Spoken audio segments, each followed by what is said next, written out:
Baby Flowers, a Side fan fiction, written and read by Lovely in My Dreams. Something's in the air, right? Virgil was in a bad mood. He hated this month. He hated it especially this year because Roman loved it so much and he really didn't want to be the spoil sport. But Thomas was getting worked up about it, and so Virgil was getting worked up about it. He'd been dreading this day all year. Last Valentine's, he and Roman had still been kind of more civil colleagues, touching on the concepts of friendship, and Roman had been making an effort not to vilify everything Virgil did. This year, however, well, it would be a big test for their friendship for sure. Virgil was running out of time. He could sense it. They'd have to discuss this soon. Family meeting, Patton called. There you had it. It was a good thing there were more pressing matters at hand, so Virgil didn't have time to spiral into a crisis over what might happen if Roman decided that he wasn't worth the trouble after all. Thomas was pacing the living room, contemplating the fact that he didn't have a date again, and how rough it was to approach someone. Virgil settled on the stairs. That's another statement, he huffed. Thomas let out a defeated sigh. Now, don't give up on yourself that fast. It's still possible, Patton insisted helpfully. Virgil let out a wry chuckle. Now, morality, don't lie to him, he warned.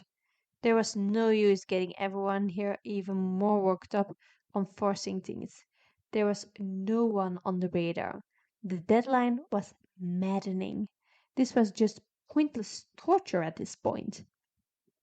He could almost imagine Jake cackling at the exchange, though. He might appreciate the little dig. Thomas agreed with Virgil, though. Meeting people is hard, he noted. That doesn't have to be the case, Logan pointed out. Exactly, Roman agreed. That drew Thomas' attention fully to the interaction. You two are agreeing, he wondered. Pragmatism and optimism don't necessarily have to be contradictory, as is the case now, Logan pointed out. Patton's smile got a little uncomfortable. Too many big words always intimidated him. So I might not have to spend Valentine's alone again? Thomas wondered. Absolutely, Roman insisted confidently, though he cast a quick, fleeting look towards Virgil. The embodiment of Thomas's caution wasn't sure what the prince was pleading for. For him to not fight them on this, for him not to be upset that they were on opposite sides of the argument and just leaving him seemingly without allies. He'd have to wait and see. How? Thomas wondered almost pleadingly.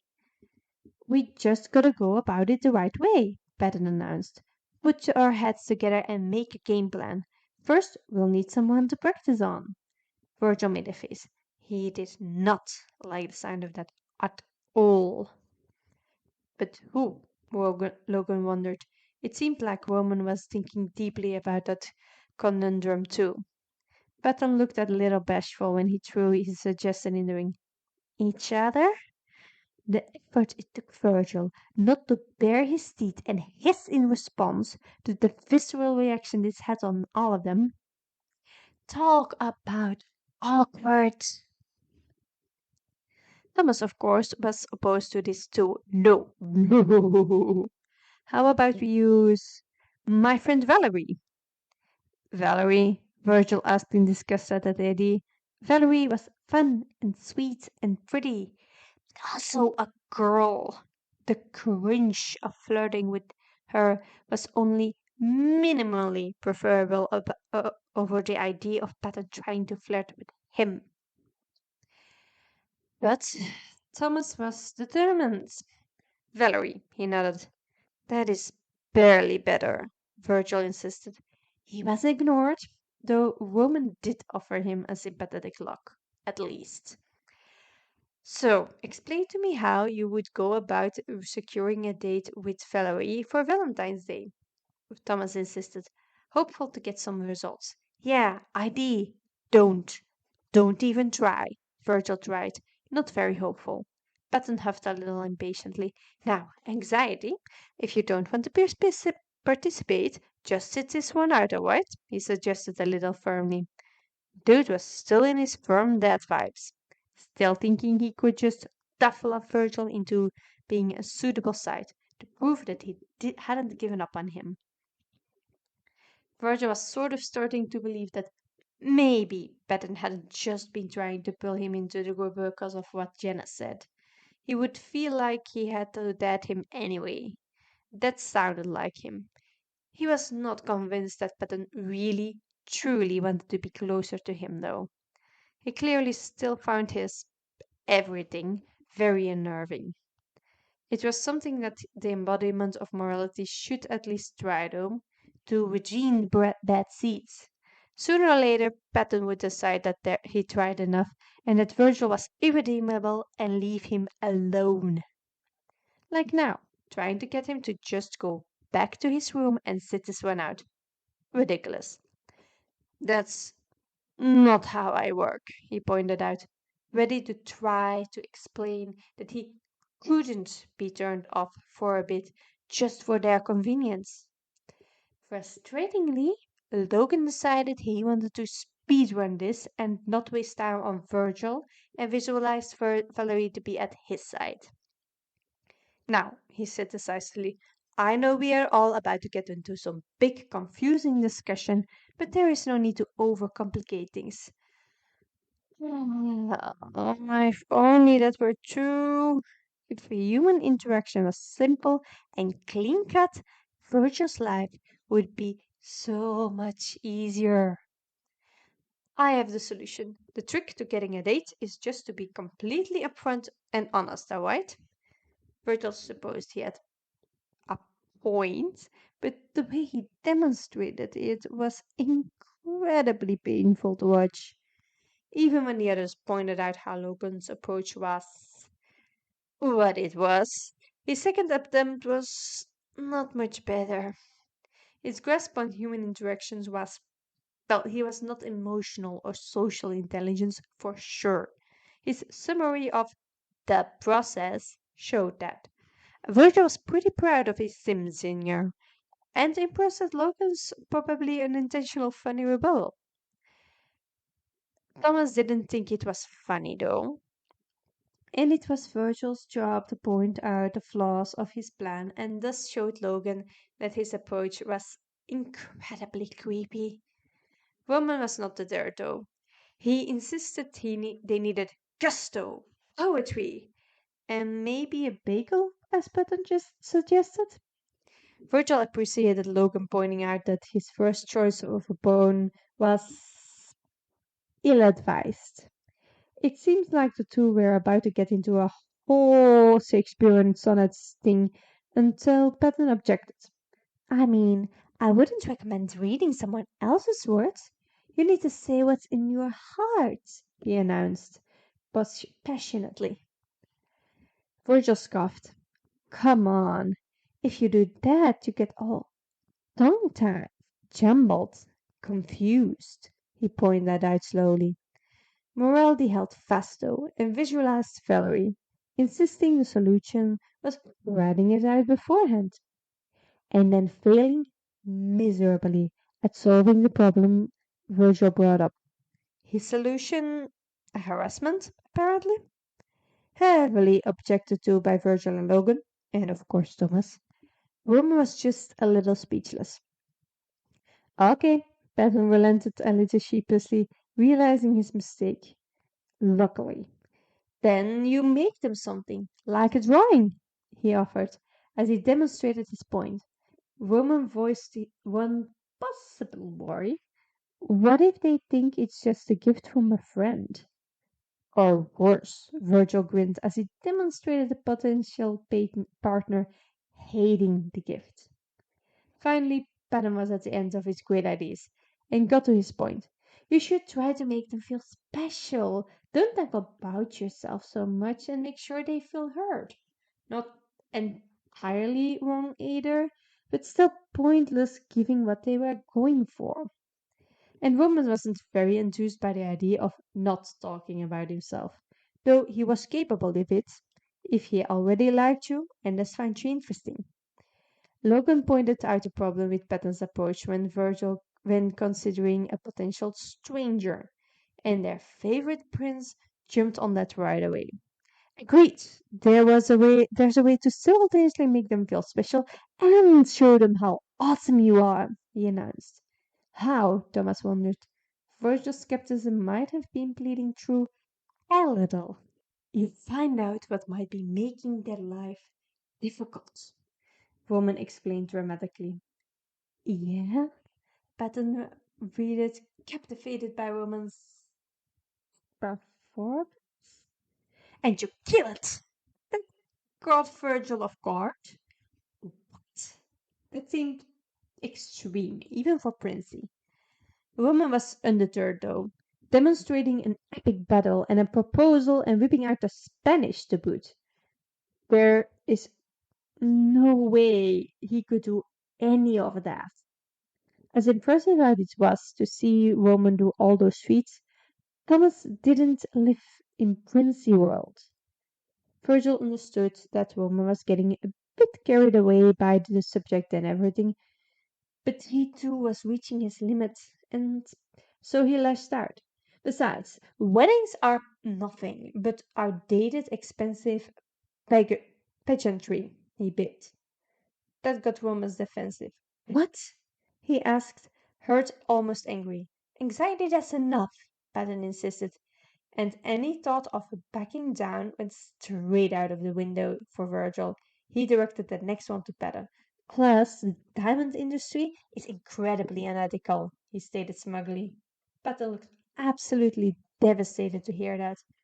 No, that's not true, he insisted. Logan backed Virgil up, though, ready to go into a rant about blood diamonds that would surely give poor Patton nightmares if Thomas hadn't put a stop to it. And then everyone felt back bad, which meant that Virgil felt extra terrible and he got frustrated. And once again, Thomas was quick to dismiss him, but this time Virgil was going to make his freaking point. You are all getting so worked up over this day every year. But this is not how any of it works. This is now not how any of you want it to work. Hasn't every single relationship you've ever been in happened when you didn't expect them to? He demanded. And just like that, the whole mood turned around to hopeful so fast that Virgil was a bit dizzy, honestly. Yeah, that's right, Thomas realized. You were never actively pursuing a relationship. Logan nodded. You met them, got along, and then the feelings came along all on their own, Patton said excitedly. Woman though, woman looked an overwhelming combination of relieved and elated at the shift. The romance came along naturally, he exclaimed. Virgil felt a bit guilty. He hadn't really intended for this outcome. He was happy with it, but he felt he was about to get credit for some breakthrough he hadn't been going for. He just wanted them to drop it. I mean, yeah, I wasn't trying to help, he clarified. He didn't deserve brownie points for unintentionally making things click. But still, he was dismissed. Now, good to know that even when he did something right, he was ignored. No, this is so true. I shouldn't try to force romance just for some random day. That's probably the best thing to keep in mind. And Thomas looked distracted.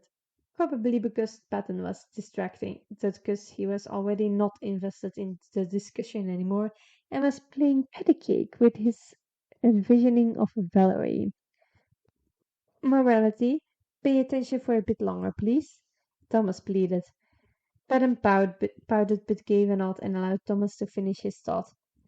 It wasn't entirely Patton's fault if Virgil was being fair.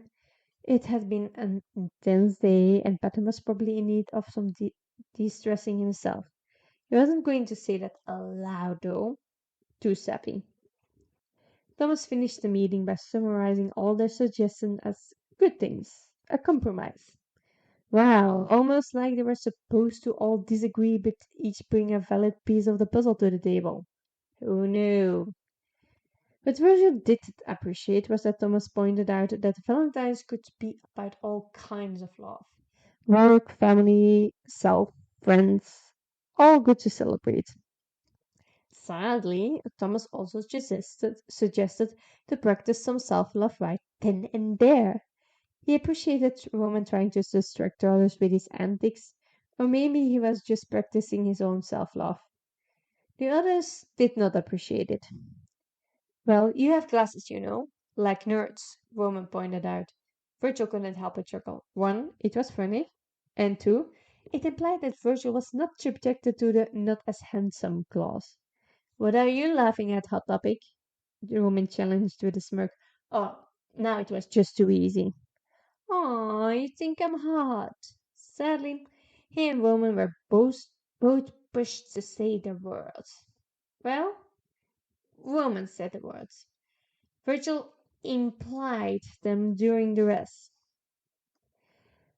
Roman still insisted that his way would have totally worked in a pinch. No, it wouldn't, Virgil huffed. And he meant it. He wasn't just being sassy here. Roman was amazing, but in real life, he needed reeling in. He needed moderation from someone like Virgil. You think you can do better? Logan challenged. Virgil felt like he was walking into a trap, but he couldn't back down openly. Then you guys? Easy, he huffed. Well, then go ahead, Patton suggested. Fine, Virgil huffed. You take them by the hands, and suddenly he realized that the person next to him was not shorter as he expected, and the color scheme he saw from the corner of his eyes didn't match Valerie at all. Virgil turned and saw the panicked face of Roman. They both jumped back and screamed. Virgil rushed out of the situation as fast as he could and found himself right in the middle and started pacing. Well, that was awkward, Roman sighed, alerting Virgil to the fact that he was here too. I'm going to kick his ass, Virgil huffed. Patton had done that on purpose. He must have. I'm regretting giving him that Super Bowl special, Roman hummed in agreement, also a bit miffed. Virgil let out a long sigh. Just when I thought it all ended kind of okay, he muttered. Well, it wasn't a total loss. We managed to work out a Valentine's conundrum, Roman offered, which reminds me, I think I can alter that conversation to be a little funnier and just use it as an episode idea. I'm sure Valerie will be delighted to help us. Virgil tried not to look like he'd swallowed a lemon. I know it's a bit cringy, but on the plus side, if we do it with Valerie, then you don't have to worry about her thinking Thomas is sincere in his flirtations, Roman pointed out.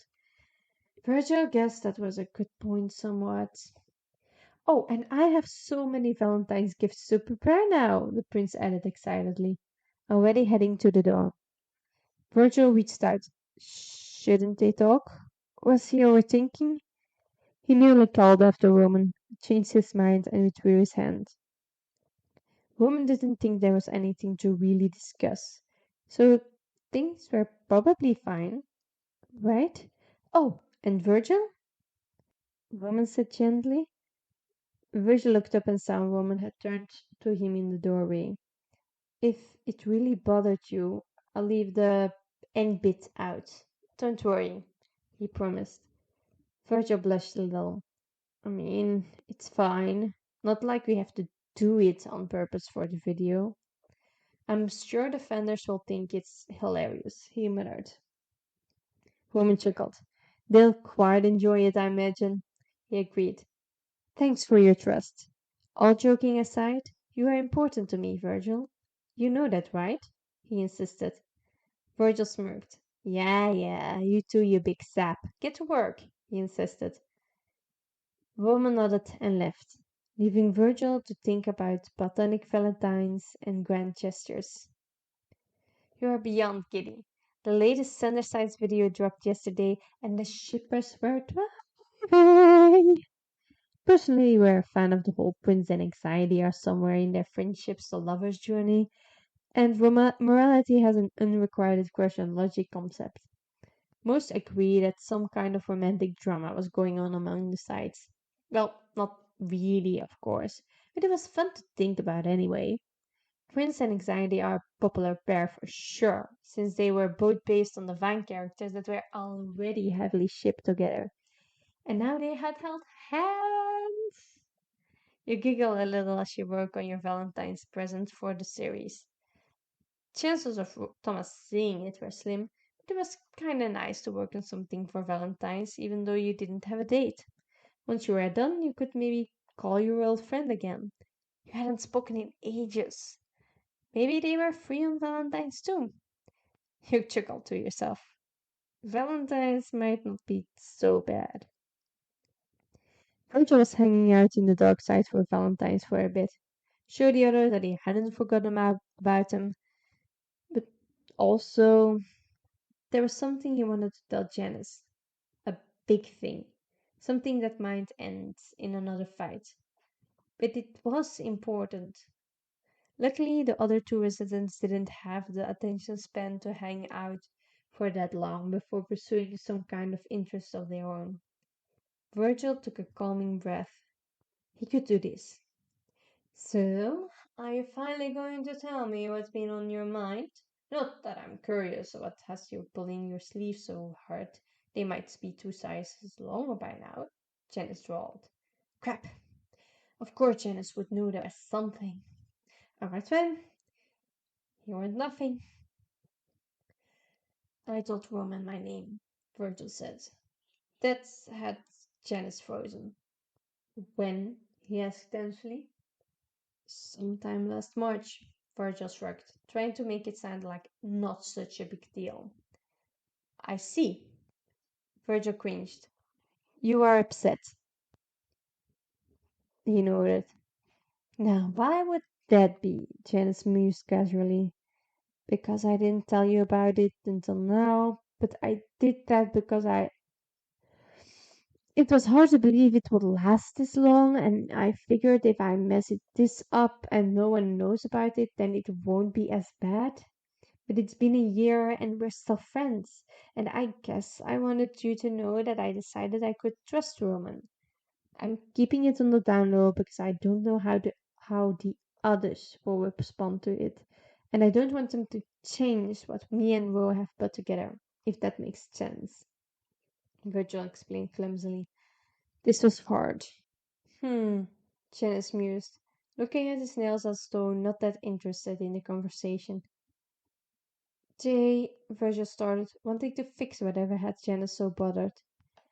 What do you want me to say, Virgil? Janice asked evenly. That was worse than angry. Clearly, all my efforts to protect you the last year have been a waste of time. And clearly, I was not important enough to be informed of that fact. It's fine, really. It's your choice. Not one I would have made personally, but a choice nonetheless. Janice hummed, still not looking at Virgil. Choice? Virgil repeated. What do you mean, choice?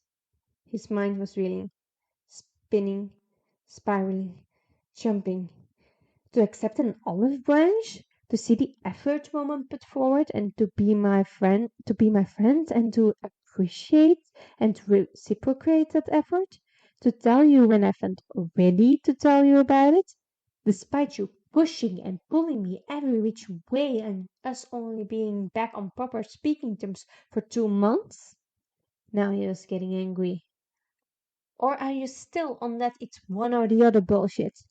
Do you want me to make that choice right now? He demanded. Well, that would be marvelous, actually, Janice hissed. Virgil was speechless for a moment.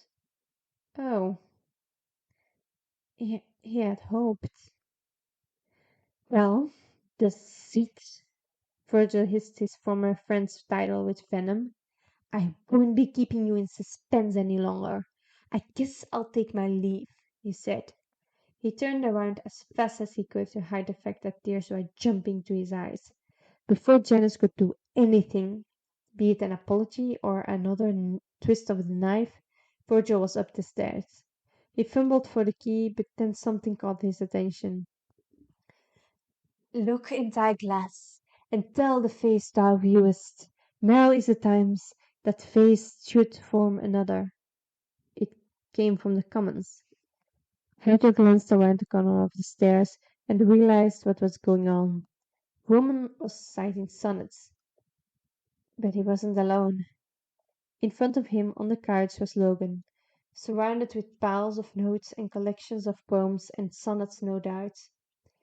Virgil, already distraught enough, was not in the mood to dissect the way that vision made his stomach knot up and his throat sting. He rushed into his room, slamming the door too hard just before he could think of keeping his retreat a secret.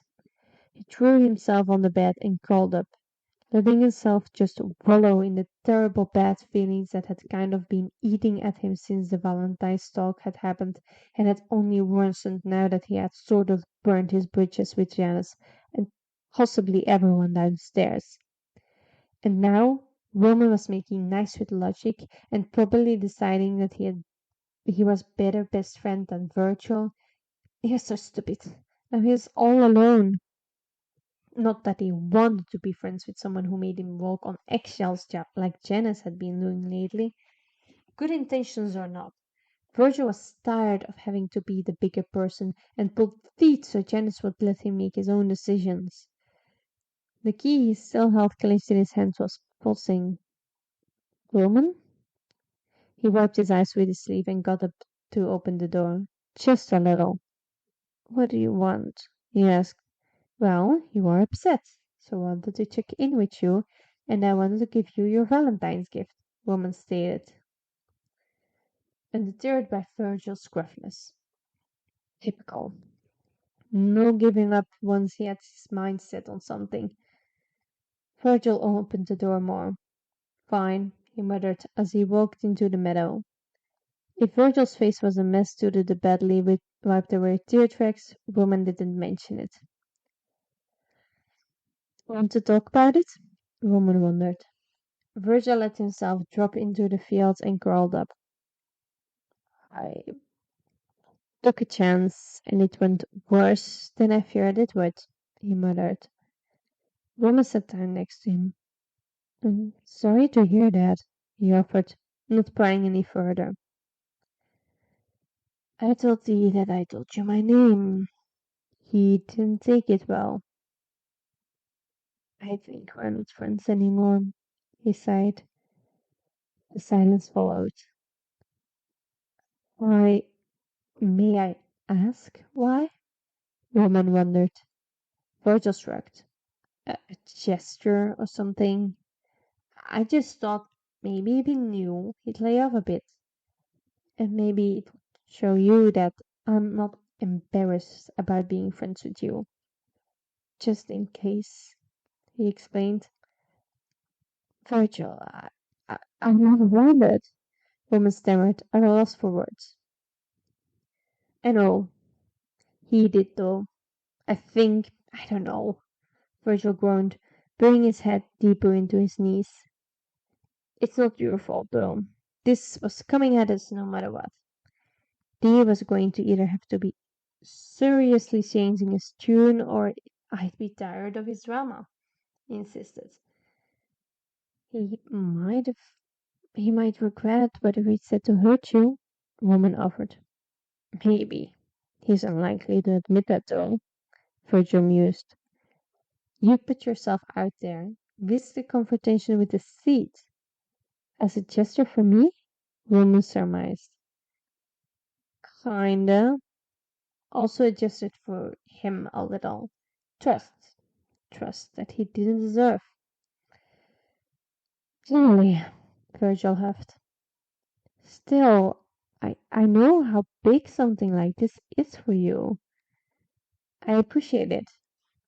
You made me feel special. And you are quite awesome. Woman winked. Virgil laughed. Shut up, Princey, he smirked.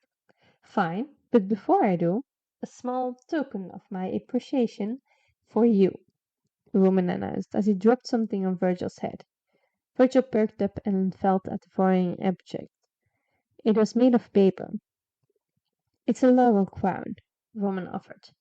And also this, he added, offering him a red paper bouquet consisting of a counterpart to every single per flower Virgil had given Roman.